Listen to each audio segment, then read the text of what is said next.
नमस्कार दोस्तों। बहुत पहले की बात है।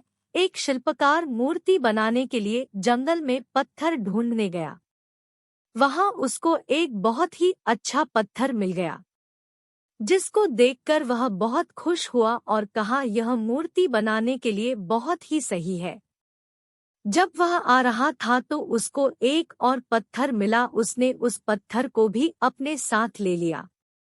घर जाकर उसने पत्थर को उठाकर अपने औजारों से उस पर कारीगरी करनी शुरू कर दिया। औजारों की चोट जब पत्थर पर हुई तो वह पत्थर बोलने लगा कि मुझको छोड़ दो, इससे मुझे बहुत दर्द हो रहा है। अगर तुम मुझ पर चोट करोगे तो मैं बिखर कर अलग हो जाऊंगा।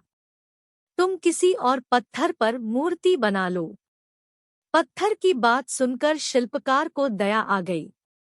उसने पत्थर को छोड़ दिया और दूसरे पत्थर को लेकर मूर्ति बनाने लगा। वह पत्थर कुछ नहीं बोला। कुछ समय में शिल्पकार ने उस पत्थर से बहुत अच्छी भगवान की मूर्ति बना दी। गांव के लोग मूर्ति बनने के बाद उसको लेने आए। उनने सोचा कि हमें नारियल फोड़ने के लिए एक और पत्थर की जरूरत होगी। उन्होंने वहां रखे पहले पत्थर को भी अपने साथ ले लिया। मूर्ति को ले जाकर उन्होंने मंदिर में सजा दिया और उसके सामने उसी पत्थर को रख दिया।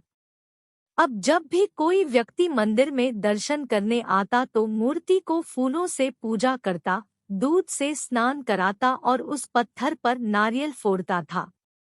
जब लोग उस पत्थर पर नारियल फोड़ते तो बहुत परेशान होता। उसको दर्द होता और वह चिल्लाता, लेकिन कोई उसकी सुनने वाला नहीं था।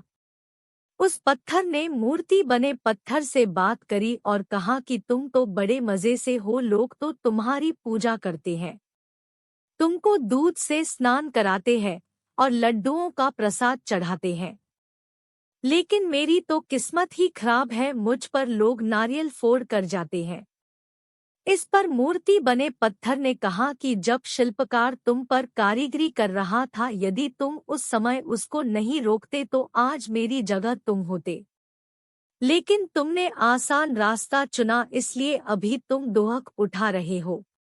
उस पत्थर को मूर्ति बने पत्थर की बात समझ आ गई थी। उसने कहा कि अब से मैं भी कोई शिकायत नहीं करूंगा।